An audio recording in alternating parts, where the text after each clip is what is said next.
welcome to the Comedy Pop-Up Podcast. If you'd like to check out one of our Comedy Pop-Up live shows, our next show is May 1st at Malo in Silver Lake. For more information on this show or any of our future shows, please check out our website, comedypopupla.com. All right, let's start the show. What's up, party people? This is comedian Ron G, and welcome to another episode of the Comedy Pop-Up Podcast. Today is a great day, and it's going to be a great show. I'm actually excited. I got two of my friends in here, not two comics that they lined up. Two of my, they in my phone. But it's going to be a great show today, man. So let's go and get this thing started. First up, honestly, I'm so proud of this girl, like legit friend, getting a chance to watch her grow and glow. And yeah, y'all gonna love her, man. She's been a finalist on Last Comic Standing. She's I wouldn't say national, but world touring comedian.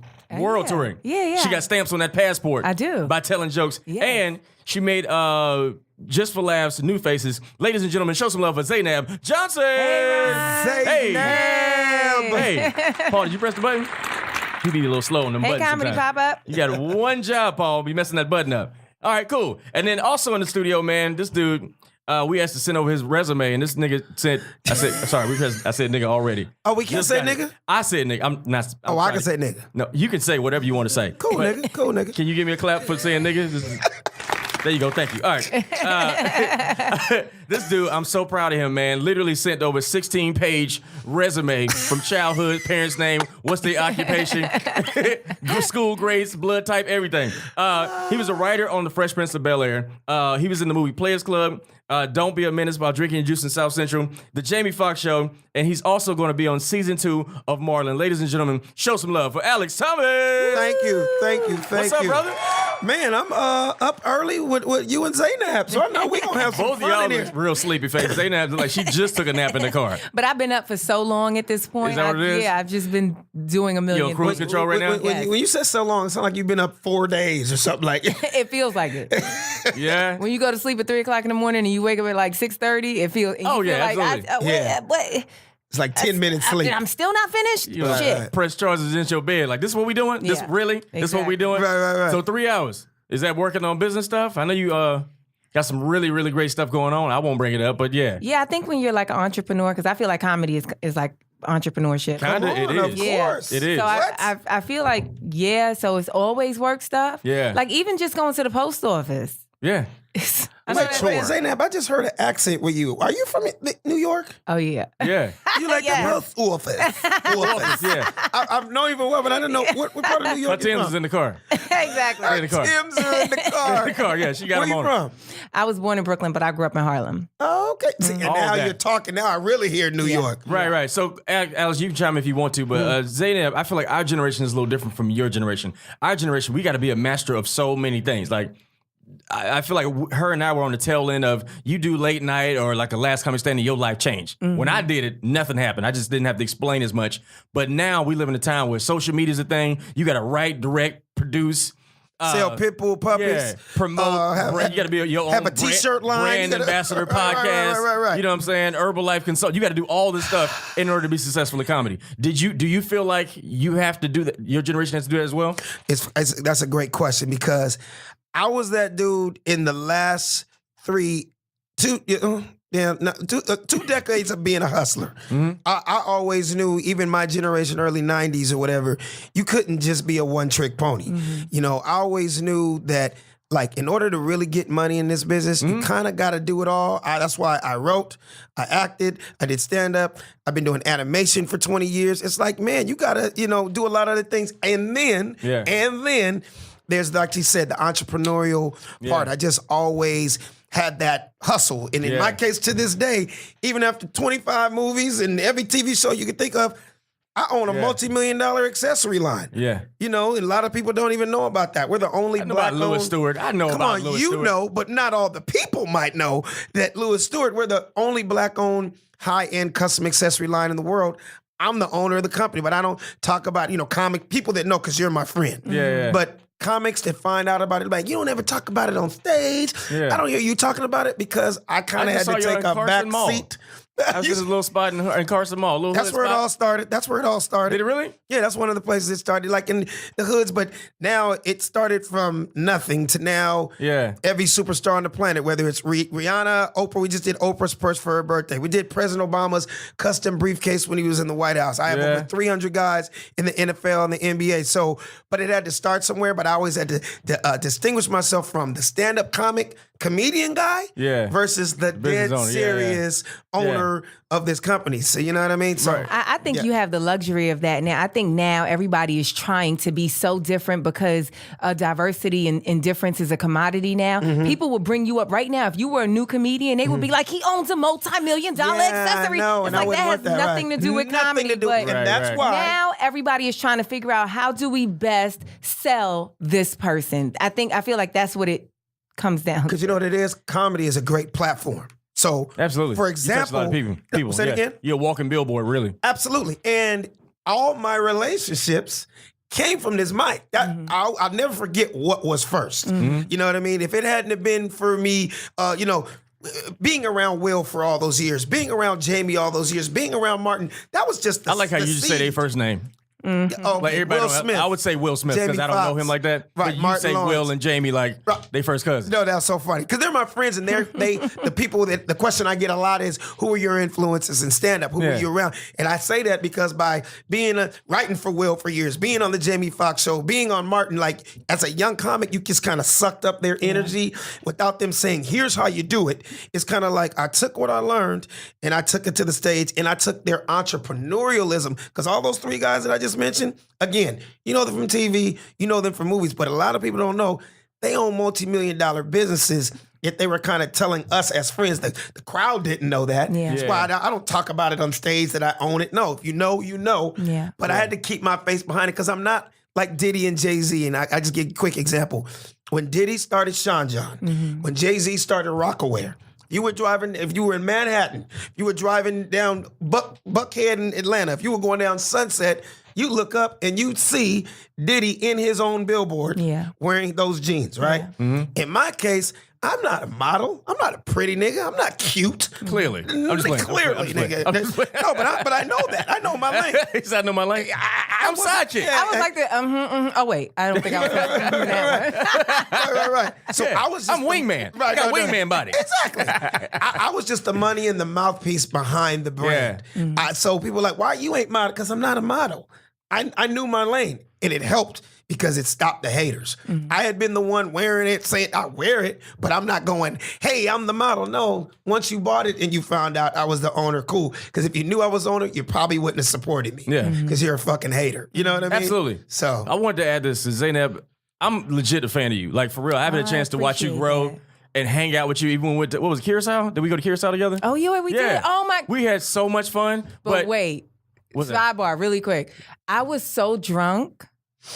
Only because they was giving me like the island punch, and I didn't know how strong the island punch was, and I didn't eat any food I had. Wasn't you like new vegan too? Yeah, like an 8-hour flight. She was like new vegan. I wasn't. She was eating crackers and celery sticks the whole so trip. there was nothing and on your drinking stomach. liquor. And drinking liquor. I wasn't drunk because I had 9 cups. I was drunk off of like a cup and a half or something. And Ron was like, "Z, you good?"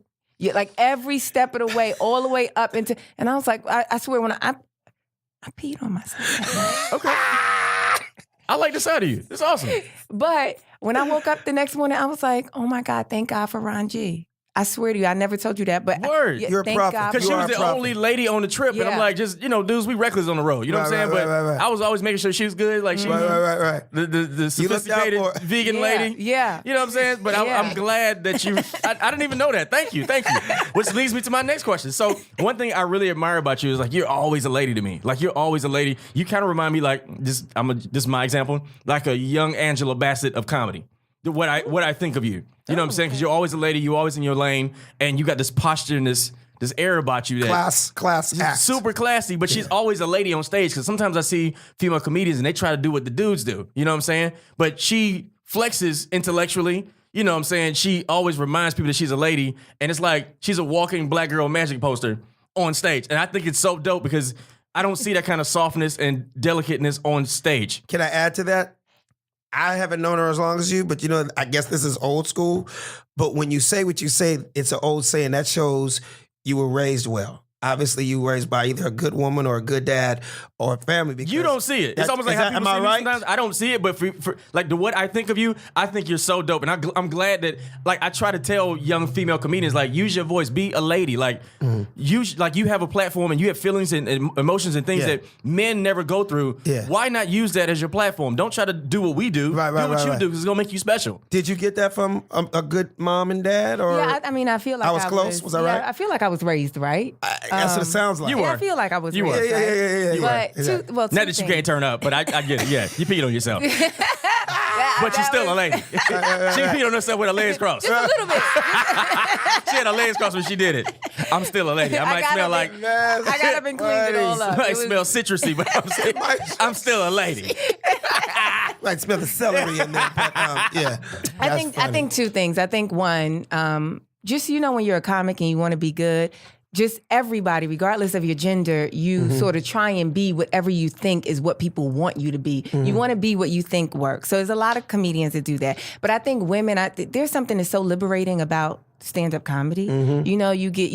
You create this platform for yourself and you get to be and do whatever you want. And I think sometimes women, because in the society, we live in a very sexist society. Yeah. And that's just the reality. And I think sometimes at the first steps of our liberation is I can be just as sexual as you. I can be just as vulgar. I can be just as free. I can be just as, masculine. I can be just as aggressive. And I think whether that's their truth or not, I think that's just the first steps. Comedy is about finding, It's exploration. your voice. So I'm never, my goal is never to I'm gonna be a classy lady. I'm just doing me. Doesn't That's matter, but good.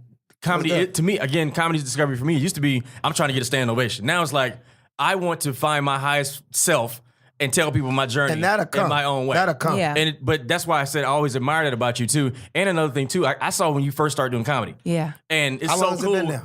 I don't. It's been 7 years. It's less than 10. I know it's less than 10. 7, yeah. But what I admire about you was you was hanging with a crew of 7 and a girls, half. and all the other girls did social media. And she stepped out, cut her hair off, did the stand-up. and glowed up, started doing comedy, and took off. Legit, you probably took off more than most of the men in our same class. Well, That shows in you my really- in my class. That shows you because willing to- I'm ahead of you. Right, but right, even my class, you took off and did really great things really fast, which is why again I always celebrate you because I don't see a lot of you in comedy. I don't even know of another Zainab-ish kind of comedian. You know what I'm saying? But that shows you what you wanted to put in the work too, because a lot of times, Absolutely. not to say that social media is not putting it. It's a different type of work now. Yeah. But I'm just going off what you just said. The rest of her girls did the. It's a different social- path. You said no. This is going to take hard work, dedication, and commitment. And I think I think you guys' generation, the whole Instagram, they want it quick now and not have to put in the work. Yeah. A lot of guys I'm hearing that are like, yo, man, they got millions of followers on Instagram and this and that to be like, yeah, man, I ain't got that patience for that stand-up. Yeah, because you want it immediately, because that's what you do when you do your skits and sketches. It's immediate. Hey, man, this takes work. Ron, I tell you, it ain't guaranteed to work every night we try that joke out. And you got to do a joke 10,000 times before it's right. It's almost like the same thing with an athlete. You used to hear the stories about Michael Jordan going out there 3 hours before game time just to shoot that same jump shot. Like, why you got to shoot it 1,000 times? So when the game starts, he's flawless. Yeah. People don't want to put that work But in. also, too, everybody here at this table is crockpot. You know what I'm saying? You ain't hot pocket 2 minutes. You legit crockpot. So by the time you taste it, you man, where they been at? Oh, they blew up overnight. difference, But they don't know how overnight was 10 years in Yeah. this journey. You know what I'm saying? They have no clue. I don't want to front like I don't want success now. You always we want all it now do. because but Yeah. I don't really attack it that way. I try to be my authentic self because I know what I like to see. And I know what I leave. I've been watching comedy for so long. I've been sitting and admiring you guys and learning, although I wasn't aware that I was in class, and I know the type of comedians that I walk away from and they stay with me. And I know the comedians that I sit there and I could laugh for an hour with them and then I walk out that room and don't remember nothing they said. So I because of that, I know what I want to be. And so I just try and be as authentic as possible on stage. And All you can do is be yourself. yeah, if that connects with people or if that It inspires sounds so people, easy, but again, doing the work and actually exploring is what makes you dope on stage, Yes, which is for all of us. Absolutely. Which You go out on a limb. I've watched you, Bro. You're not afraid of silence. I am, can't be afraid of like, silence. You're who not I afraid move- of silence. Oh, I love the silence. yeah. And who I moved here being, super saved young church dude with a little I remember charm. that. And now it's like, the thing I love about LA is LA make you question your processes. Everything that you was raised from the time you were a child to now, you question everything. From me, my faith, to relationships, to how things are done the right way, to even this business and what you think of people. You question everything out here, which I think is really dope because you don't have the accountability back home. Like back home, people checking you like, hey, what's wrong with you? You doing a little too much. You gonna cut your hair off? What you doing? Like, you know what I'm saying? Like I think the first time I saw you, you came on stage with a Bible. you so dumb. And then last Saturday, I saw you do a lap dance for 5 girls. I was like, this guy has evolved. Right. And the first time I saw you had a hairline. And then the second time, you was like, hair for what? Hair slows you down. I'm charming and I have jokes. I don't need a hairline. Hairline is a Hair rumor. Really? slows you down. It's not aerodynamic. It's not. I can't move forward with the hair. You had one of those luge suits on? Aerodynamic. With Oakley shades on and a leotard. That's funny. No, Why but did I believe you? Though? I was like, oh my God, Ron, you was on I stage know. with a I Bible. probably was giving a girl We're that. comedians. We're comedians. We talk mess. But what I was gonna say is, I feel like the dope part about comedy too is we're all extension of our family. Like you come from a big family, right? Mm-hmm. And I feel like the same essence of your family. Like growing up, my dad he on that bottle, so he ain't got no filter. And my mom is hood chick, but had to deal with my dad. Hood chick church lady, but had to deal with my dad. So we didn't have shame in my household. Because whatever your issue was, we talking about it. Like, I knew I've had a big head since I've been 2. So when I left the house, people call me big head. I'm like, you can't kill me. I'm already dead. This is my household. And so honestly, I am an extension of my parents. You know what I'm saying? Was your household like exactly how you are? Because you're very straightforward, ain't a lot of fat. You say how you feel, and you might sit back and not say nothing, but when you do say something, you're going to clear the room. I think I'm a lot like my mom. She can say like the coldest shit, but her tone is so comforting. You like, hold on, did she just? She's monotone like you? Yeah, she's monotone like me. It's even more comforting. Like if I let you hear my mom's voice, she's very comforting. Yeah. But then she'll say the wildest shit, and you're like, oh, I didn't know you felt that way. My heart is hurt, you know? But then my father was, so for half of my life, I grew up strict Muslim. I'm still Muslim, but I grew up, which is probably rigid. Like the conservative thing that you guys maybe read in me. Mom wear hijab? Do you talk about it ever on stage? Mom wears hijab? I talk about being Muslim. My mom wears hijab. I wore hijab until I was 14. Oh, really? Okay, got you. Full, like the only eyes showing? No. Hijab just means a covering. That's niqab, and burqa is no eyes. Burqa is veil and everything. Niqab is when you just see the eyes. But hijab so is levels all of those to the things. Muslim. It's levels. Right. You can't see the ears. No. Hijab is everything, but then there's things within the hijab. I see it a lot in Philly when I'm in Philly. Yeah, because Philly has a big black Muslim population. Yeah, Chicago, New York. All of that. But yeah, my dad was early in my life, my dad was a part of the Nation of Islam. So we were raised very strict. And so I'm just curious because I always heard, is it you can only be seen by your husband and your family in the house, but when you're in public, you can or can't. What's cover up? Yeah, what's the rule? Yeah, just when you're out, you're supposed to show modesty. So just when you're out of the house, like, or if people are over your house and it's more than the presence of like your children and your husband, you're supposed to be covered up. It's so crazy. I've seen pictures of Muslim women at the beach. Yeah. In that stuff? Their clothes are getting tanned? Just eyeballs. Yeah, just eyeballs out at the beach. Yeah. Tan right here between the eye sockets. Tan right in between the eyebrows. I've seen women in full burqa, like when they're going through customs and stuff like that, and they have to, you have to lift it up to show that you are. Oh, do you? Yeah. TSA scan your eyeballs? Yeah. I'm clear status. Clear status. That is funny. That is hysterical. No, so, and what about you? Is your family the same way? Like, I feel like I don't know, you just got goofy, cool uncle. And I feel like you were around those type of men your entire life. It's crazy because I grew up in a house where I have 4 The uncle that let you drink. Nah. Don't tell your mama. That's funny. It's kind of close. But my family, I have 4 brothers. Mm-hmm. Grew up with a mom and a dad. Where do you do that at? But yeah, I guess. Weirdo. Really? Hollywood. No, his daddy. There was so much dysfunction in my family. It's funny. I was almost embarrassed about it my whole life. A lot of comics bring it to the stage, I was almost too turmoil to talk about it. And that's why people don't hear a lot about your family, because I didn't really talk about it a lot. Like, I'm that dude that 6 people overdosed in my family, you know, drugs and alcohol. The question I get all the time, how did you get in Hollywood? You're 25 years and you never got into drugs and alcohol like everybody else. Because if you saw that as a child, way before I ever told a joke, way before I ever got on TV, I'm like, that's not gonna happen to me. You know what I mean? Yeah. It kind of comes in that Hollywood manual. I've seen people come from other cities, get here and think, oh, so that's what you're supposed to do. And they get in here, they go hard, and next thing you know, yeah, exactly. They're crack, I want to try that. I'm gonna try that, because it's at such a, I almost said names, because it's at such and such a party. No. Yeah. I've been in parties where they passing the cocaine tray around like it's hors d'oeuvres. And I'm like, dude, my uncle died of that. Yeah. My cousin almost killed herself doing it. I'm like, nah, I'm not in that. But Sure. Yeah. yeah, because I grew up in South Central in the 80s in LA. Oh, yeah, I know. So yeah, so everybody in my family's a Crip or a Blood, and my parents like, you're not going down that level. They shipped me to a all-white private school, middle of Beverly Hills. That's why you don't have the hard R's? Say it again? You don't have the LA dude hard R's? I don't have the hard R's. Get up out the core, homie. Out the core, Hawthorne. homie. You feel me? Put it this way. Hawthorne. Yeah, Hawthorne. With Hawthorne. an R in there, right. But you can code it. You can do hard R's and Oh, yeah. standard English Both translation. sides. I call it Niglish as a second language. I didn't speak that language, but the question I would get all the time was like, so if you grew up in South Central in those times, how did you avoid being in the Crips? How were you not in a gang? I'd be like, I was in a gang. It's just we were called the Cub Scouts. You know what I mean? Like, we had a blue outfit on, little yellow scarves around it, but I just didn't go down that road. And I got teased about it my whole life from my own cousins, my own brothers, my uncles. Of course you you sound like a white boy.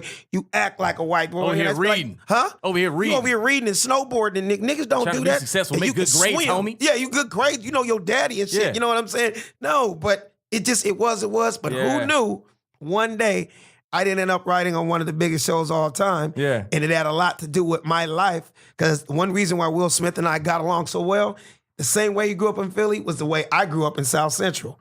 I was like Carlton in real life, but not that white. I went home to niggas every day. Carlton went back home to Bel Air every day. Yeah. So there was that side of me that when I started doing stand-up, that's why I always did good in mixed rooms, white rooms. It felt great because I didn't have to change my act. I was just the nigga that I was, but white people got it too. I have a question for you. Yes. So, and Zainab, feel free to chime in. I feel like, and I could be wrong, but I feel like when you're born on the East Coast and the South, you're just taught to work your entire life. You're taught, you go to college, you go to school, you get married, you make babies, you retire, you die. So most of my East Coast friends that move out here work really, really hard because we ain't moving back home. But I Exactly. feel like people that are born in LA, there's a bit of laziness because you grew up around these lights and stars in Hollywood. You can see the sign when you actually come over that hill. And Every it's like, day. what? And I feel like a lot of the LA comics that I know are slightly lazy. Slightly lazy, right? Because I don't know, I feel like they don't have that hunger because it's so.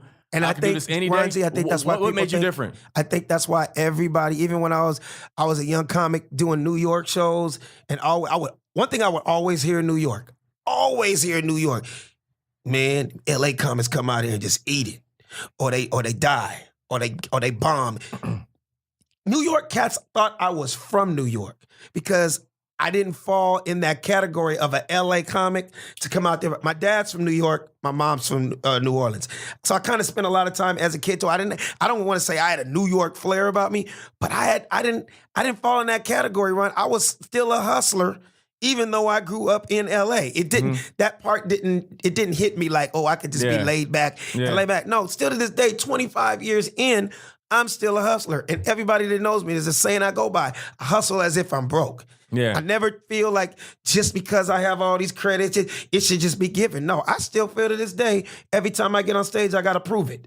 People go like, nigga, whether it's 10 people in the room or it's 200, you trying to get a standing ovation. The last Sunday you 'Cause got it's down. the fear. Last Sunday you got Thank down. you, man. I mean, you were a great It was host. a loaded show. It was like Rodney it was. Perry. You Yeah, know I people was wouldn't there. been to do what happened. And you went up after Rodney Perry. Rodney Perry went up and got, not only did is he an get a animal. standing ovation, he ended it to the point where the people thought that was the end of the show. Yeah, Right. I thought it was the end of the show too. And you Oh, were you were like, there? "We got what?" Yeah, I was there, and I really enjoyed. Oh, I saw all of it. And You got down? Yeah, I was at the first show. I was at the first show, and then Ron was like, "We got one more," and I was like, "Who's going on?" Yeah. and then he But you said, got down, I was bro. like, "Oh, Thank you. okay." You have to follow that to see what a lot of comment. Like I You know was on the ropes. You was like, By the Exactly. time you done, you got standing ovation too. One thing I know about you, and I always tell people, you kind of remind me of a young me.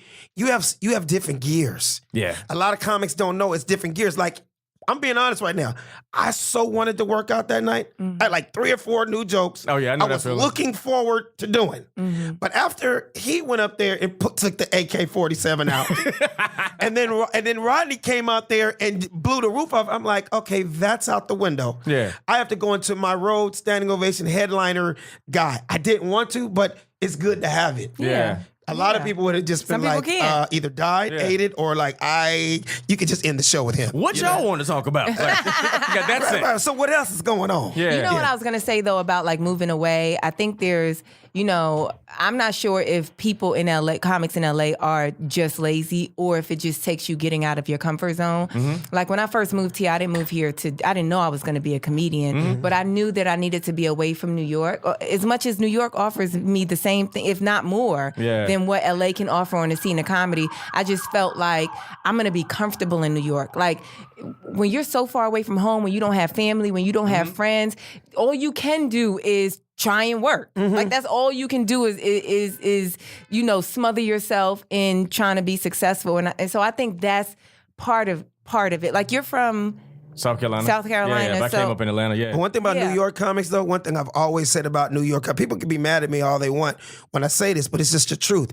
I've always admired New York community comics because you guys could go on 6 times in a night. Yeah. There's no excuse for you not to be strong. Yeah. Here, it's the politics. Yeah. Who are you? Yeah, What are your yeah. credits? And it's And- always, but I never let that stop me. I was that dude that I took that East Coast part. I think this what made me strong as a young comic. The same mentality of a New York comic I had out here. I found a way to get on stage 3 times a night, 6 nights a week. Yeah. So I was never, to go back what you're saying, I wasn't that lazy dude. Well, Because listen, you're right. A lot of these dudes are lazy out I've here. tried that. I've tried to make a show on a Friday night at West Side Comedy Theater and then go to a Pasadena Ice House. It's not happening. I don't of know traffic what. and far. distance. Yes, It's far. like I've had to cancel a couple of times where I've had like 2 or 3 spots out here booked. Yeah. But that's the reason, not because of your lack of. And No. And then also too, New York comics, y'all grew up around everybody.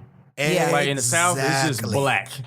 You got What? Uptown It's Comedy very Club segregated or the here. Punchline. Like a it's white not person, a white person can get up today and not come across a black person, right. and vice versa. Yeah. To back you up, New York, you walk outside your building, there's 39 nationalities in front of your Like wherever what you are live. you, sir? Yeah. Huh? Like what are you, sir? I've never seen one of you before. Exactly. Getting out here and hearing about a Persian, I didn't know what a Persian was. What box do you check? You know, Yeah. but yeah, no, You exactly. got eyebrows like me, but you got hair like them. I don't know what's going on. exactly. But I want to know where you're from, sir. Yeah. You know what I think it is also, Ron? I think it's not necessarily lazy. I think people feel out here there's so many other options if this doesn't work out. I looked at it like, no, there is no plan B. This is what I'm going to do. I'm going to go hard 100%. And I think that helped me not be lazy because I felt like LA there was culture, no though. plan Y'all B. real laid back. On a Tuesday, you go to Melrose, it's crowded. Yeah. Tuesday, anywhere else in the U.S., Yeah. people at work in the daytime. True. Oh, this is a flashy fly town, and I you'd rather think go shopping on a LA Tuesday comics always afternoon. think they have time. Yeah. Again, you live out here, you don't notice. Like Yeah. for me, and I go back home, I'm seeing my friends getting married, their Yeah. kids growing up. Yeah. You know what I'm saying? I'm like, whoa, like I need to get on it. You know what I'm saying? People married and stuff. You can have a reference. Like y'all don't have a reference for time. That's your At all. that's your motivation. Y'all don't have at all. A because lot of living them out don't. here, A lot of them don't. You know I what I'm saying? always Get did. married ain't a thing, so you ain't in the, your Yeah. clock ain't ticking. You like, yo, I'm Yeah. on these hoes. Right. And before You you know, know it, reference yeah. point. Oh, for sure. I think that I don't know. I think that it has to do with money too, in terms of demographic. Like New York is set up the same way. There's a lot. I do a lot of like the top clubs. Like I'm a regular at the Cellar. There's a lot of times where I do that club. There's nobody of color in the audience. You know, and How then, does that make you feel? You feel like you have to perform harder? Or No, like, I'm myself. Yeah. A I'm different myself. set? Do you do? No. You're the same, I'm the same in both for, rooms? Yeah, I'm the same for. At first, when I first started doing comedy, I've sort of felt a need to be a little bit more showy when I performed in front of like in an urban room. Yeah. Because I'm really laid back and sometimes you got to follow comedians. They have like a lot of, they're great, but they have so much energy, and I just was never sure how my mellowness would be received. Yeah. But now I'm just like, nah, it's not about them. It's about you. Right now, you're invited into my You're world. bringing up exactly. And so this is what my world looks like. Do you find? I'm just curious because I've seen you. Are you? Do you think that you need to go on mid to earlier in shows versus the end of shows because of your energy? Meaning, I'm gonna name 3 New York comics that you know very well.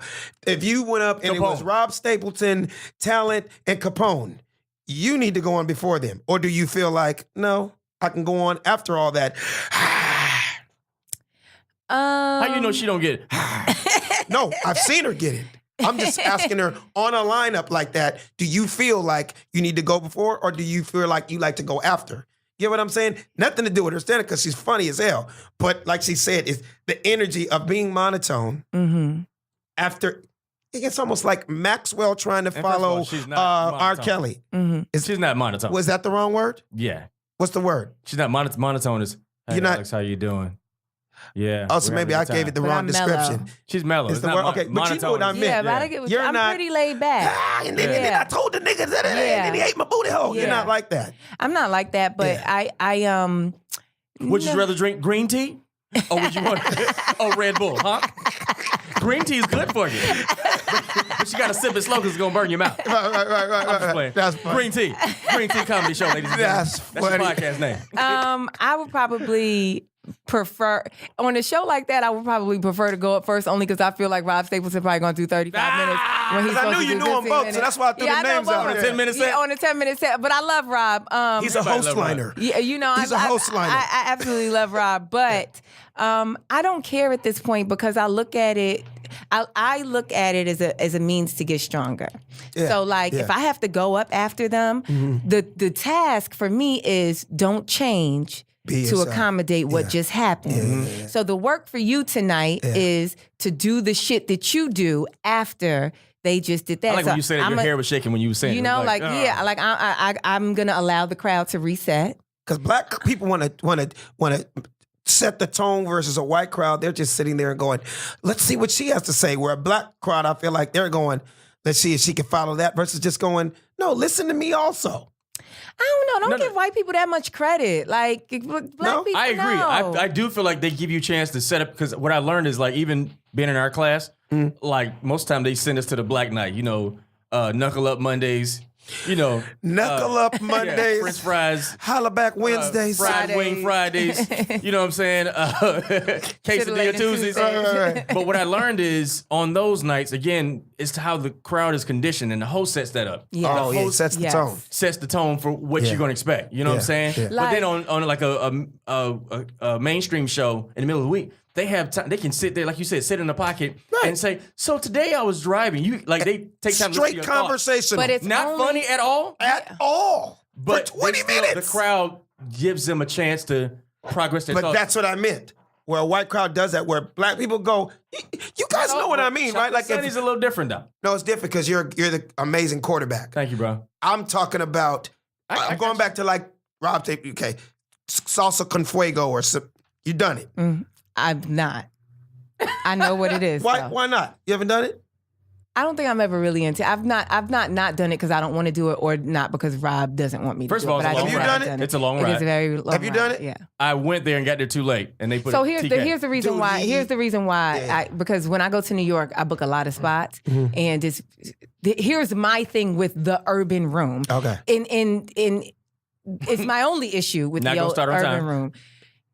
So white rooms, you get a set time. And so in New York, the reason why you're able to do 4 or 5 spots is because you're going up at 8:17 at this club. You're going up at 8:47 at this club. If you're going, they don't tell you that in urban rooms. You don't know what time you're going up. Because they don't know. Sometime before noon. Yeah, you know how many times I showed up to the Monday night show at the Improv? Oh, yeah. And they're like, be there at 8 in the show. One day they told me be there at 8. Right. D-Ray walked in at about 8:45. I said, what time the show started? He said, 9:30. I was pissed. Yeah, because you have other places to go. Just imagine if I had 3 more spots after that. I'm totally with you. My entire night. Niggas.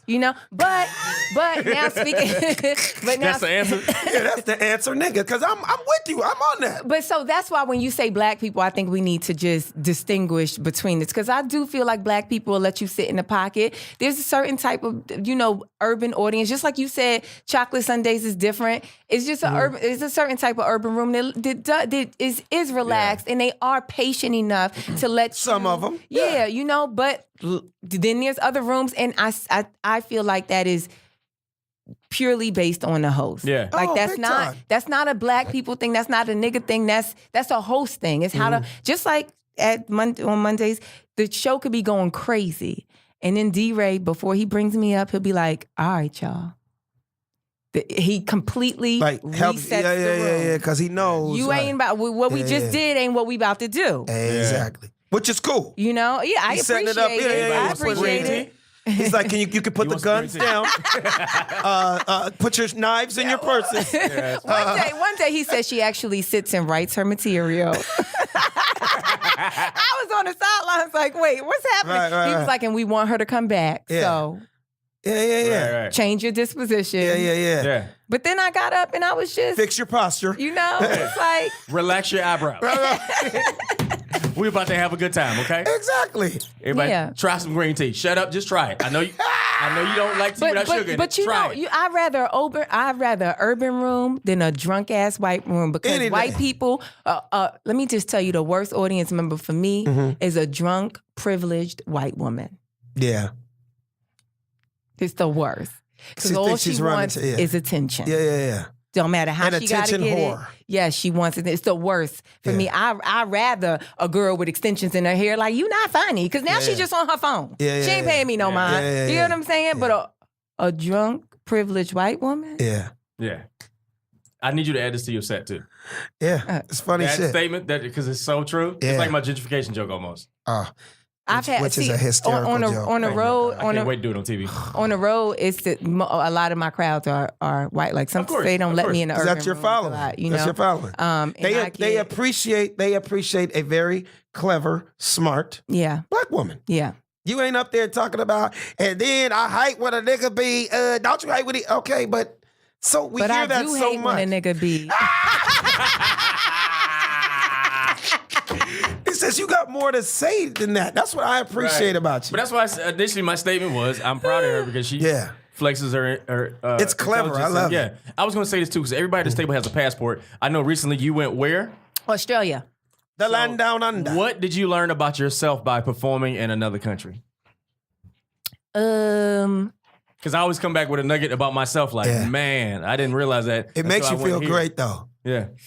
Ooh, I don't know what I learned. Damn, Ron, I'm sorry you put me on the spot. I don't really small talk. So you want me to answer that and let her think? Or even about your stand-up. What did you learn about your stand-up? Let me think. Okay. Well, I'll say this. When I went to London for the first time, I didn't realize how black I was, how churched I was. I didn't realize how fast I spoke, which I know I speak fast, which is whatever. And then also I realized the disconnect between countries based on pop culture references. When I first went to London, it was pre-Netflix and before like all the TV shows that we grew up loving is online. Yeah. Before all that. Right. So I referenced Ray J and like Macho Man Randy Savage, and they had no clue who it was. None. And I'm stuck in the joke like speaking Spanish and backwards. Back home, monster, standing ovation. But out there, I'm like, wow, okay. They don't get it. But they got movie references because movies are all over. But TV at the time was not translated. Yeah. So I had to realize that. But I learned it's almost like a one of those movies where a man goes to a foreign land and conquers it and becomes king. Like, to me, it felt like that because nobody knew who I was. There was no accountability. I mentioned my references to church and like this kind of guy I am, and people like, oh, cool, that's good for you. All right, And they have different church experiences than you do, too. Right. Yeah, exactly. And then the God is universal, but the way we praise him is different in different and so even countries. going out to the club, man, over there, everybody knows where they're from, and they know their original tribe. Like, we went to the club, and people like, DJ was like, Jamaica, Africa, you know, they start playing the Afro beats or whatever, and I'm like, South Carolina, and they like, nigga, we don't know what's going on. But I didn't have a reference point, and I didn't realize, like, in the States, we pride ourselves on our city so much that that's our identity. That's why we latched on to Wakanda, because that was a win for us, but we still don't know where we're really from. You know what I'm saying? And then over there, everybody was like, even when soccer came, like, they represented their country first, and then they would do where they're originally from, and then they would do, you know, the champs and stuff. UK. You know what I'm saying? Which is really dope to see. But I didn't realize that because, you know, Americans, we're very arrogant about what we know, and we don't, you know, everybody over there knows 2-3 languages. Exactly. But we don't care. Exactly. You know what I'm saying? Well, you know what I always say when I get that question, so how are you received overseas? All I say every time is thank God for hip hop. And I'm going to tell you why I say thank God for hip hop. When I first started going overseas in the early 90s, hip hop was huge, but they loved it over there also. So in my mind, before every single set, no matter what country I performed in, I said, they get the Wu-Tang Clan, they understand Snoop Dogg, they know who Run DMC is, they know who Tribe Called Quest is. So they're gonna get my jokes. So and then I knew they watched our TV shows like Fresh Prince of Bel-Air and stuff like that. So I was like, if they get that, then they're gonna get my jokes. Instead of getting up here and being like, oh, I wonder if they're gonna get this. Just do it. Just do it and know that yes, when it's a real serious American reference, they might not get that. So don't even say it. Do your stuff that you know can cross over. And sports was universal, and I did a lot of sports jokes. So I always got away with that. My craziest story was Just for Laughs Comedy Festival, 1994. Oh my God. And Jesus. 94, and I had to follow Bernie Mac, right? Really? So here I am, a new face. And I knew Bernie Mac was hysterical. He wasn't the superstar yet, but he was a beast. I've watched him get standing ovations in 5 minutes on stage. So I was like, why the hell are they gonna put this monster on the show with us and mess up? I'm up here trying to get discovered, right? Bernie Mac went on. Place was packed, 500 people. He went on before me, and he basically bombed. That motherfucker. It's like that nigga was speaking backwards Yiddish. Piglet. Not talking bad about him because I praise him. He's one of the funniest guys I've ever seen. I'm nervous. I'm scared. How am I going to follow this guy? You're going to go on after him? And it's like they didn't understand. He was too black. It's almost like if you weren't from Chicago, you wouldn't understand. A real nigga be like, what the fuck that nigga say? Yeah. I went on right after him, and I'm a huge hockey fan. And I only had to do like 7 minutes, but I had like a 4-minute hockey joke. Destroyed, got a standing ovation, got a TV deal out of it, got an ABC holding deal out of that. I say that story to say that it was over, it was in another country, and they didn't get him, but they got me because I knew, okay, well, I'm gonna do some universal stuff that I know they're gonna get. It goes back to we're talking about how comics have to have gears. I probably wouldn't have did that set at the Laugh Factory. I wouldn't have did that set if I went and did Caroline's. But that night, I was like, okay. Even 2 years into comedy, I knew that stuff that I was thinking about doing. Yeah. Oh, no. But this is what I said about comedy being discovery. In order to be a great comedian, you got to perform in rooms with people that look like you and don't look like you. Absolutely. And master all things. Room full of strangers. Because most young comics be like, yo, man, I wish I could be clean like you. I'm like, don't try to be me. Just know how to perform clean. Yeah. Because it's going to mess with your money when you start doing TV tapings. Tell people it all the time. Clean, at least know how. And they like look at me like, why would you say that to me? And I'm like, I'm only trying to tell you. You're telling them Don't the be truth. me. You can't be me. This is my lane. This is what I do. But for you, learn how to work clean. But again, you performing around like you just saw me at the Ice House. I didn't do well. And one thing I didn't feel well. I didn't do well at the Ice House. Recently? Yeah, because this thing, like, there's another thing too that comes along with performing. You're so funny though. I've seen you kill in mixed rooms. Do you ever have moments where you feel like you're watching yourself perform? You know what I'm saying? I just wasn't myself and I couldn't find my bearings. So I had a joke about dating in LA and I was like, you can be in a local long distance relationship. You know what I'm saying? And the setup was, where you live at? Pasadena. Woo! But I was in Pasadena, so when I did the joke, I didn't think to find another reference point to living on another side of town. Right. And I was processing while I was on stage instead of having fun. You were overthinking it. You know what I'm saying? Yeah. But I couldn't find my bearings, and I just felt weird. I've had those kind of, one of those things by used to being performing on a certain side of town that it kind of threw me off. But it's my own. Can I ask you a quick question? I want to ask you a quick question because I find myself doing this all the time, and I don't know if you do this, Zainab. Did you peek out to the audience first, or did you just pull up and go on stage? Because I like to look at the audience, get an idea. Yeah. Okay, it's a mixed crowd. Okay, it's not a mixed crowd. Okay, there's I always so I know certain jokes I'm not doing tonight. Yeah. Or did you just walk into a situation? No. I watched it, but I just didn't.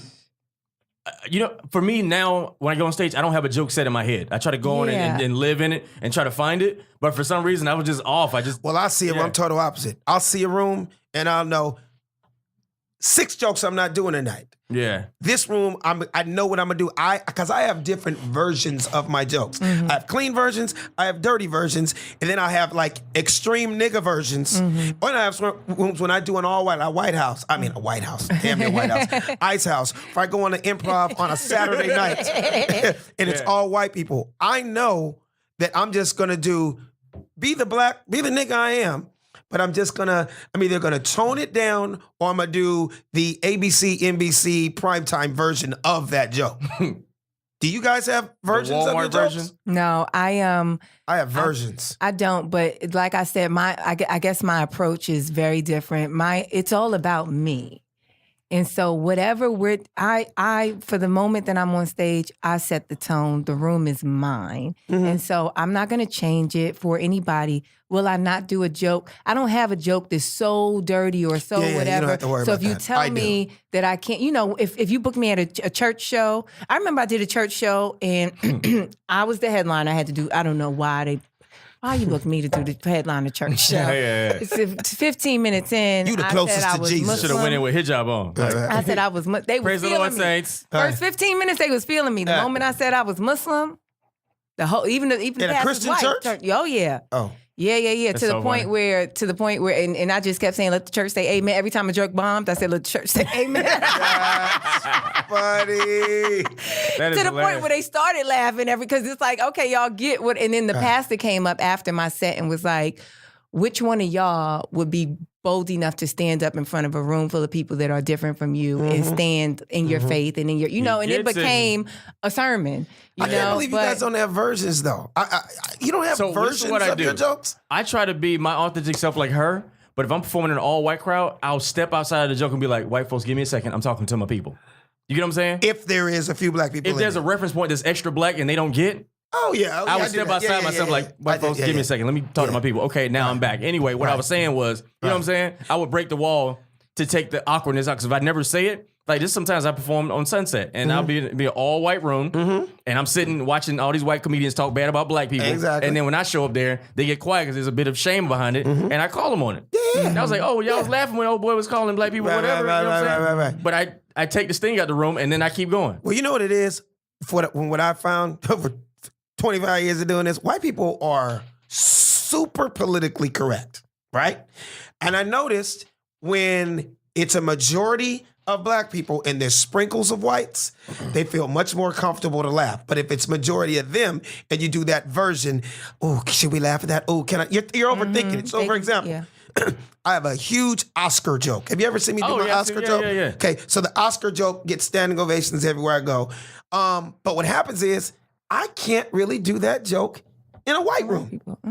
I know it sounds crazy to say that, but when I do the joke in front of white people, because I tried it 2 times and never again, I have to kind of like wait till I get around niggas, or when it's a pack room and it's sprinkles of them, it's the apple? out of there. Yeah. That joke was amazing. But they get parts of it. So what happened, without telling the whole joke, because I know you're looking like, what are you talking about? I want to know. The setup. What part doesn't work? I want to know, what they don't it's get. the setup. So the part of the setup is, so I talk about the Oscars and I say, it's just not an even playing field, right? I say, yeah, every blue moon, black people get Oscars. And that's great. We appreciate that, right? I say, but is it just me or is it damn near every year at the Oscars? One of the reasons why black people don't really watch is every year it's some white film we have never heard of or some white actor that we have never heard of, and they get it over us. So I flip it. I go, I think you could actually take 3 of the greatest black films ever. Oh, yeah. And they probably would still give it to a white person, a white movie. I say you could use the same scenario and give it to 3 of the greatest black actors ever. And they would probably still give it to a white boy that you ain't never heard of. That part right there. When I say that in black rooms, hell yeah. Yeah. Tell us more about it, brother, because we with you. White people, that's not true. It is true. Yeah. It is true because when you take, I'm going to just take 3 names. Don Cheadle, Denzel Washington, Bassett. Chadwick Boseman, but you're going to give the Oscar to Andy Abernathy? Do they not laugh at that? No, I'm telling that to you. I'm like, wait, do they? Right, no, because That's it's funny. hilarious. You would have to see the joke to see how I do it. I'm just telling you that black people are like, hell yeah, those are 3 of the greatest black actors ever, and you're gonna give it to Andy Abernathy, and he's the star of the movie The Apple. Like, nigga, no one saw The Apple. I don't give a fuck how many you tell me it's good. We didn't see that, but it's a real black folks type joke. So when I do it in white rooms, it's almost like they give me the I don't get it or that wasn't really funny. So I just stopped doing it in their rooms. And so, I think I love that about you and comedians. Like it's like comedy trumps everything.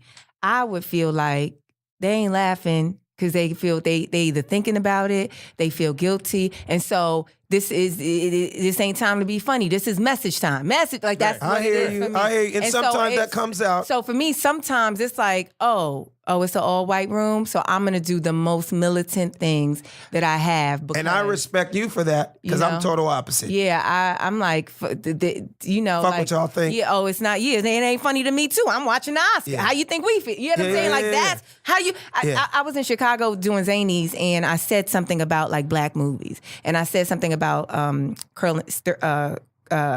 Chadwick Boseman. Oh. And this white lady said, yo, yeah, he just won the Emmy for This Is Us. I said, that's the other black guy, but thank you for your participation. Thank you. Yeah. I appreciate you checking me too. You know, so then I said, so I kept going, That's and they hilarious. weren't, it's an all white crowd, they didn't get it, right? And I said, just imagine, I had to pull out a Schindler's List reference. I said, just imagine if, Jews, something, I started talking about Jews, and I'm not curbing anything, to the point where they started grabbing their chest, clutching their purse. I said, you see what y'all doing?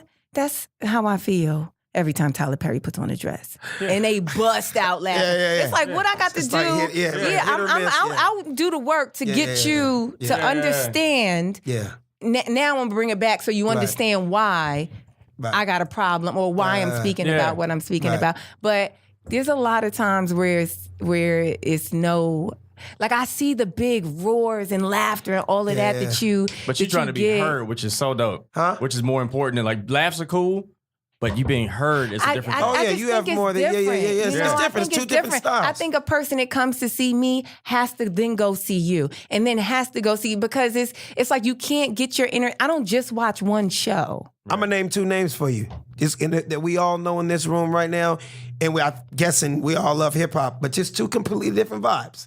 Common, DMX. Yeah. Both have hits, but if you're the type of conscious, that was deep, brother. That's him. But if you're tell them all niggas, it's 2 different types of hip hop. So I totally get you. Yeah. I happen to The be one of those point people that is- appreciate it all. Yeah. I can watch Everyone Loves Raymond. Yeah. I loved Frasier. I like Seinfeld, but I also like the nigga shit. Yeah. But a lot of people are either or. Yeah. Most black people, as we know, man, I never watched that Seinfeld shit. But that Frasier nigga, That's we what don't you have the said. patience. Yeah.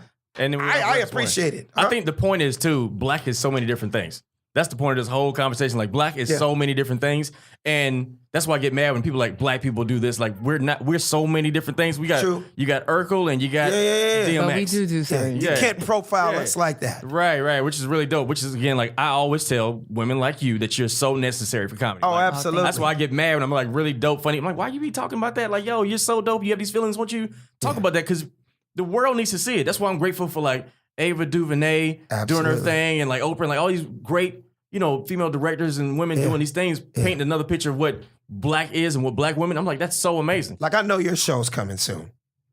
Because I've seen you, and you're the type of clever that I can see white people, we fucking love her. Yeah, white people. Because you're not the stereotype of, bitch, I don't give a fuck. Yeah.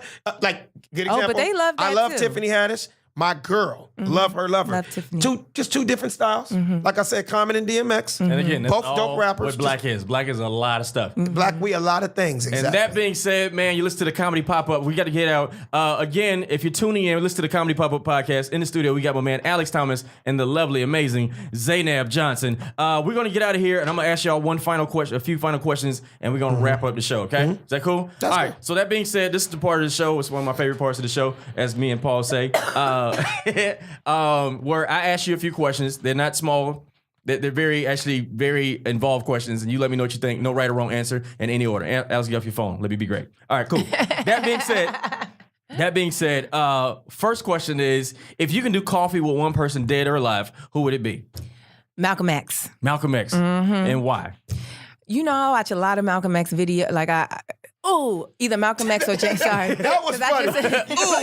Like she got tickled or I something. just thought of somebody else too, either Malcolm X or James Baldwin. I just think that they were, Baldwin is awesome. you know, just like like really strong, amazing philosophers. And the most attractive thing for me in a guy, and this is probably me just getting older because I used to just want a six pack.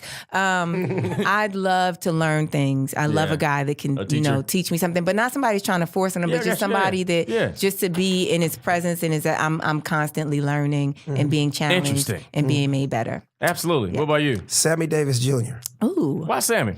Because, man, I'm so intrigued with his life at those times. He was the one black man in the Rat Pack. Yeah. And think about everything that was going on between him and Frank Sinatra and the world he was in. This nigga could tap dance, sing, dance.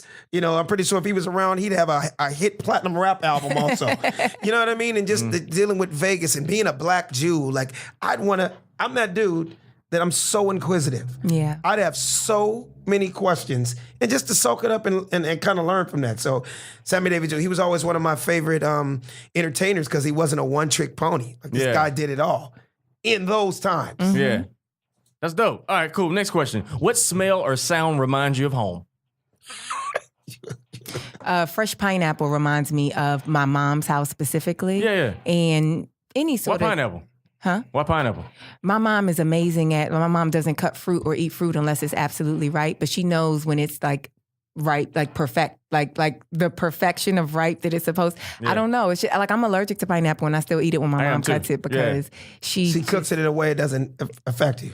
No, it affects me. My whole mouth beats. You still do it? Yeah. My throat hurts, like everything. But it's just amazing. My mama cut it though. Yeah, That's what matters. That's funny. And then like a stale garbage sort of reminds me of New York a little bit. Yeah, a little pissy. Yeah, a little bit. Little hints of piss. A Just little Reminds me of an alley behind my building. Just a little That's bit. what I feel about peanut butter and jelly. When my mama cut it in half, for some reason it tastes better when she cut it like diagonal. But your mama The does. sandwich, your mama cut because your mama cut your sandwich. This is man, Yeah. Absolutely. you eating it whole, but when your mama cut it, you're like, man, this sandwich tastes Like good. you would never cut it on your own. You don't even taste the struggle in it when your mama cut it. Struggle. Taste the struggle. Do you toast your peanut butter and jelly sandwiches? I don't. I do. Right? I don't understand how you can not Wait, first of all, toast if y'all it. listen, these two fools just high five each other off a toasted peanut butter and jelly sandwich. That's some ghetto stuff right there. I guess in my house, it's so black and racist, but just fried chicken. What it was, and I think that's why I don't like fried chicken to this day, because I feel like I grew up in some hot ass grease because I don't like fried chicken anymore. But it reminds me of my childhood and the high blood pressure that's in my family. Did they not know anything about broiled chicken in South Central? Could anybody just saute some chicken and cook it any other way? As I got older, I'm like, there's so many ways to cook chicken. Why was it only fried? I don't know if it's because passed down from slavery. That's what it is. Yeah, pretty much. Yeah. I feel like that about barbecue smoke and pine saw. That reminds me of the South. Like, just walk through the South, any neighborhood in the South on a Saturday, you're going to smell some barbecue smoke. Cleaning up. You know what I'm saying? And then pine saw every Friday night was when my mom cleaned up. It just reminded me of home. That's weird, Mom. Your mom cleaned up on a Friday night. Usually Friday Saturday night afternoon. Yeah. That's like saying my mom In cleaned the up South, every we Tuesday. live for the weekend, so you get a time 3:30. off. In the South, people live for the weekends, like in L.A. So you getting ready for her. Yeah, so she cleaned up for the weekend. So Saturday morning, the house is already clean. That's funny. And you wash cars Saturday morning and cut grass. That's in South Carolina. Absolutely. I didn't know South Carolina with you. I thought you were Atlanta. I came up in a comedy in Atlanta. Oh, but But you're I was home. born in South Carolina, yeah. What part? Columbia. Oh, okay. You ever been to the comedy That house? close to Aiken? No. No, It's in the center of Aiken's state. close to Augusta. Okay. Yeah. Okay, cool. Yeah. All right, last question before we get out of here. My favorite question. So, what's one thing you learned about yourself from your last relationship? Oh, Paul, you got any music or something? Right. My face says a lot, Yes. and I should control my face. Yeah. He was on suicide watch when y'all broke up? Or if y'all broke up? He was always concerned. Like my face was always saying something different than What your heart was saying? or what even my mouth was saying. That is you know, so like funny. my face told I the see that. truth before I told the truth. I see that. So, That's yeah. All right. What about you, a Alex? tough ass question, man, because It's not. I've been with my wife 13 years and married 3. And the last relationship before her It can had be been current now. 8 or 9 years because I was a dirty whore for years Okay. before I got married. The fact you said whore. I was you a gotta say dirty- hoe. A dirty Brother, whore. being Yeah, a dirty whore. young black man in Hollywood in your 20s and being on TV and movies, the temptation and the craziness but I admit it and I could talk about it now. Yeah. I had to go through what I had to go through. And everybody that knows me back then, but versus the guy I am now, like, nigga, you are a new man. Yeah. Like, I honestly thought I would never I was so nasty with these chicks in the streets. So you went that to the I thought hairline I could leave never, and then you want to become a good man. Say it again? You went to the hairline leave, then you want to become a good Nigga, man. pretty much. I was a hairline-less porn star, junior porn star, pretty much. But so when that ask Mr. Marcus and those guys, they'll tell you, us, Julian St. Jacques and all those guys. But yeah, I was an amateur on those sets back then. Dude, can you Well, ask Chuck, that so- question one more time? What's the one thing What'd you you learned about learn? yourself from your last relationship? It can be current now. What do you learn about yourself? Like, I learned that I'm a fixer. I like fixing things, but you can't fix anything or fix anybody that you're doing life with. One thing I gotta say, and it may sound so cliche, but my patience has changed. And when I say that, when I was with the last woman before my wife, I didn't have no patience. Everything would want to piss me off, and I'm like, I'm done. Mm-hmm. What I realized when I finally got married and I found the right woman, hey man, you gotta have patience. You have to listen more. I admit it. I know women always say, you don't listen. And I admit it, I didn't listen. But now that I know I'm in this for the long run, and she is the woman of my dreams, she has 2 of my beautiful children, I'm like, I need to be more patient and I need to listen and not be so quick to want to be done versus realizing, hey man, you made that mistake. That was on you. Most dudes don't like to admit to that. But when you're with somebody you love and you really say, I want to be with them for the rest of my life, patience. But that's also how you know it's not the right person. Because Shut the hell up. Okay. My wife is the right person. No, I'm right. That's what I'm talking about. Damn it, Ron But G. before that, if it's not right, you get real petty. Oh, that's You what real I mean. petty. If it ain't no, your you person- fixed it. You just took the new words for it, but exactly. Yeah. Dude, it could be anything. Oh, I'm done. And then Oh, being I'm done. entertaining, you got this arrogance and ego about yourself. Like, you know what? Oh, yeah. I'm at the laugh right. You know, hey. Yeah. Okay, don't listen to me. Yeah. You know who want to listen? Right. Did I not say this is a red carpet See, tonight? 200 people Right, sold right, out. right, Okay. right. They No, want to exactly. listen. Exactly. But again, with your person, you Yeah. You know, made the sacrifice. as a woman though, I think I realized like you can't, like you have to really be a certain way with guys. Like the older I get, I realize I can't just be like, that's why it was so hard. That's why my face versus my brain and my mouth and my heart, it was just a challenge for me because it's like, I should be able to say this to this person I love, but I know he can't take it, but I We need fragile. this to change. Are you in a relationship now? No, not anymore. Oh, okay. No. Oh. But it's okay. Why is that? I'm saying all. Because you seem like such a great person. Like Why your am I spirit- not in a Like your relationship? spirit, you're smart, you're clever, But she beautiful traveled black a lot. woman. There's a lot with- to come along that. She travels. She's a boss. Like, everybody ain't built for that. Every man ain't built to be able to support that. In a Is it humble, something you simple want way. though? Is I it would love a like would you love to relationship. have a Yeah, in your life right now? absolutely. Absolutely. Because some women be like, hell no. Yeah, no. Ain't gonna happen right now. I'm Yeah. too busy. I'm like you said, I'm on the road. I'm making this But money. would you want to be known for the rest of your life as so-and-so's husband? No matter what your name is. You're like, Oh, I no, hear I'm what you're Alex. Like, saying. no. But that You're depends on so-and-so's who she's meeting, though, because she can end up meeting a guy that's got his life going on too. Well, what I'm that's saying is- valid if it was a nobody. Which is so awesome. But what I'm saying is for the rest of his life, Which he's is going to be so Zainab's awesome. husband. Zainab's husband. That's his name. Zainab's dude. He's like, no, my name is Chuck. Like, no, nigga, your name is Zainab's husband for the rest of your life. And that's how he introduces himself. Yeah. Hey, You I'm know, she goes, Zainab's Applebee's. What's that party under? Zainab's husband. +3. Plus one? Yeah. Plus one? Yeah. I'm the other one. I drove. Right, I'm the driver. I'm carrying her bags.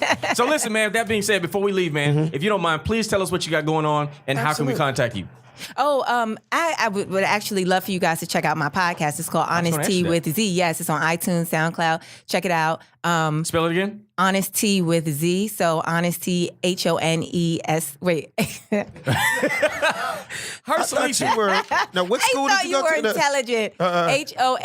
HONESTEA with Z. Honest Tea with Z. It's not WIF or WIT? It's Z. With WITHZ. With Z. Yes. I done blew So you check up. that out, and then you guys can follow me on Instagram and Facebook and Twitter, all those things at Zainab Johnson, ZAINAB Johnson. My website is Zainab Johnson. Check. I have my dates up there. See when I'm coming to a city near you. That's it. I like how real you are because I done blew you up and you done misspelled and told me you pissed on yourself, but Yeah, That's okay. you're still you, and I love it. All right, what about you, Alex? They can hit me on Facebook and Instagram at Funnyman Alex Thomas. If you're listening, you're in LA. Every Tuesday night, I'm at the Ha Ha Cafe, North Hollywood. And I have a brand new Netflix series coming on the 1st of June. It's called Motown. It's the whole history of Motown. It's actually Netflix's first animated urban series. Smokey Robinson's executive producer. A lot of people didn't know I was on Family Guy for 10 years, so I come from a lot of years of doing cartoons. So this is my new animated series. It's called Motown, and it's the history of Motown, and I'm a 1965 Cadillac named Jimmy Mack. Motown Magic. Congratulations. I can't wait to on watch Netflix. that. So I've never said this before, but I would love for both of you two to come back because I feel like there's so much conversation to be had. What? And I would love for y'all to come back. of Zainab, course. if you Come have back. time. Yeah, of course. Alex, if you got room in your schedule with your multi-million With your dollar 16-page resume. You feel 16-page me? resume. By the way, I didn't send that to you. How did you get it? I just slid. Well, my mine phone to crashed when I Ron. opened it up, so it doesn't matter how I got it. I don't know whoever. Yeah. My phone reset. Yeah, I'm sorry that I've been doing this shit so damn long. No, for real. When I go on these I shows, saw I'll be like, Flip don't Wilson even. show on there. I'm like, you on the Flip Wilson show? He opened up for Martin Luther King. What? He was Rodney the Dangerfield's baby in Roots. personal assistant.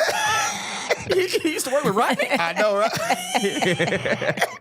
So look, man, I would love for y'all to come back, man. Thanks for having me, And man. if you're tuning in, you're listening to Comedy Pop-Up Podcast. I'm your host, Comedian Ron G. If you don't mind, please follow me, Comedian Ron G on everything. Also, this fall, I got a Comedy Central 30-minute special coming out, and I will be the dad on the Nickelodeon show, Cousins for Life, 20 episodes. And I got a movie As you should. coming out called 2 Minutes of Fame, and that would be amazing. And I'm going on vacation soon. Yay. And I got an audition today, so I need to go soon. So anyway, thank y'all so much for joining us, man. If you're tuning in, please make sure you follow us on everything, CPU Podcast or Comedy Pop-Up Podcast. What else, Paul? At Comedy Pop-Up. Nobody says at over under 30. Okay, Comedy Pop, yeah. Follow us at comedypopup.la.com. Only old people say at. Follow me at Comedian Ron G. Yeah, follow me at Comedian So what Ron do you G. say? What do you say? Follow when me, you- Comedian Ron G. Oh, I hear what you're saying. Like that's Yeah. like saying www. That's like, you know. Dot. Like everyone knows. You gotta say Like old people don't say hashtag, they say pound. Follow me at pound the real Sicily. The real Cicely Johnson. Pound Barbara. Anyway, thank you so much for joining us, Comedy Pop-Up Podcast. Yeah, we don't small talk. We here. Yeah.